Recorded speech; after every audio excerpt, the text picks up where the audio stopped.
Well, hey there, Dirt Crew. Today we're reviewing Big Creek Park Mountain Bike Trail, the first of many planned trails in the Geauga Park System.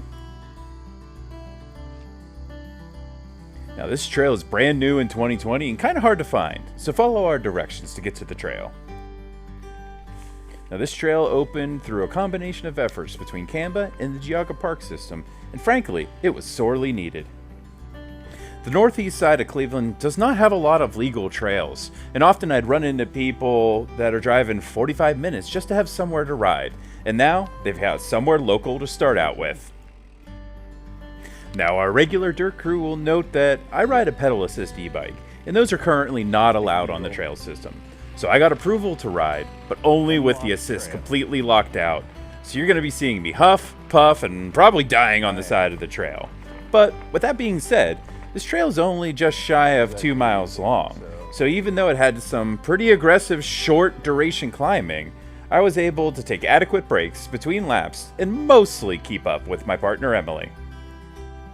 Now, the trail has done a great job in posting all the expected etiquette and rules of the trail, which mostly boil down to riding safely, passing safely with walkers and hikers in mind, and to do your best to preserve the trail system both from erosion and excessive wear. The trail is extremely fresh and loamy. It has not had thousands of tires to pack it down yet, like the trails that you're probably accustomed to, so expect loose, fresh soil galore. I can also tell that this trail is gonna get muddy and stay muddy, since it's in a creek basin, and while there's a lot of drainage locations added and some wooden bridges over trouble spots, it's gonna hold on to that rain a little bit longer. Now, in addition to all this information, as you saw, the trail is directional, which helps control erosion as well as prevent excessive wear caused by following the same narrow lines. But I'm going to tell you this, if you have the option, come on a Monday, Wednesday, Friday, or Sunday. Now, I'm not telling you not to come on those other days, but from the flow of the trail, the drops and the jumps that are naturally built into the trail, as well as how the pumps are built, it's going to be a lot more fun going counterclockwise.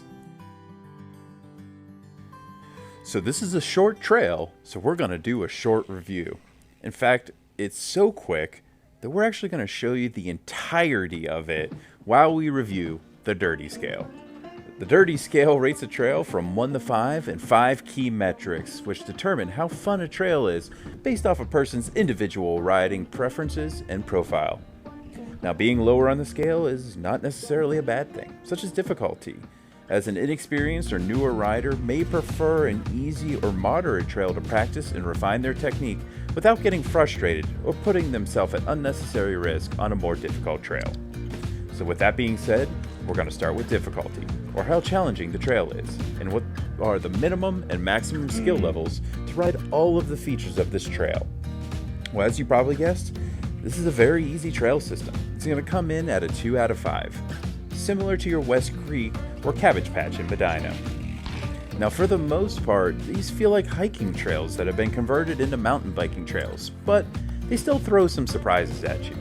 While there's almost no roots at all since these are just freshly dug, there are still some slightly steeper sections, some pretty tight turns, and lots of drainage bumps and jumps that a more advanced rider do some small sending on, but a new rider can roll and enjoy the small burst of speed that they provide. Now, next is Ingenuity, or how well the trail is built around the natural terrain and geology. Does it have unique features, and what sets it apart from other trails? Here we're going to give the trail a 3 out of 5. This trail is extremely pretty, and for such a small area of the park, it packs 2 miles in almost surprisingly well. The terrain changes several times, from flat single track to a small pump track, and then sections that require some punchy climbing just to liven it up. I'm excited to see what other future trails in this system entail, and the park system has done a great job of showing off the different areas of this park.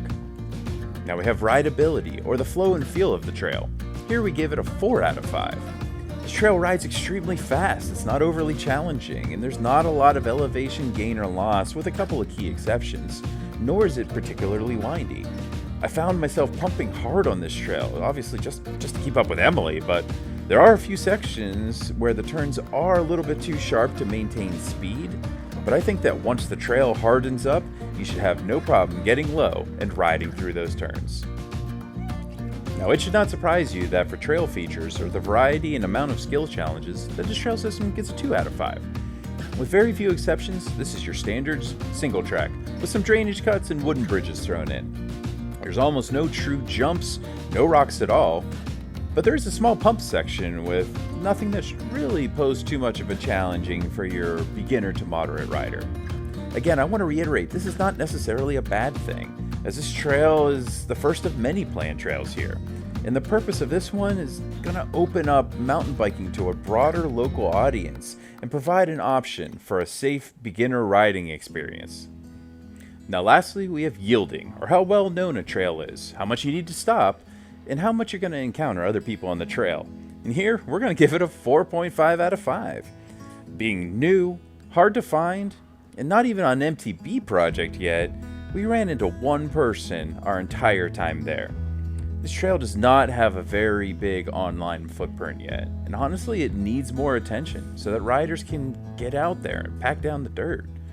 While the first half mile is on a shared use track, we didn't see a single hiker the entire time, even though we were there when it is normally prime time, which is 5 p.m. on a weekday. I'm very excited just to have more trail options, especially ones that appeal to newer or more inexperienced riders. Now overall, we're going to give this trail a 3.5 out of 5, above average. Now, if this was an older, more established trail system, we might have given it a 2.5, or maybe a 3. But we have to remember context when we do these reviews. Context in that this trail system is brand new, and it hasn't had time to settle, and the trail is going to be one of many, that it can always be added and changed to over time, and that it's one of the only trails in its area. All of these combine to give it a 3.5, and a real special thanks to the Geauga Park System, not only for letting us ride and film, but for bringing this trail to a wider audience into an area that needed it so much. Thank you so much to our audience, the Dirt Crew as well. We always appreciate you watching. Now let's go get dirty.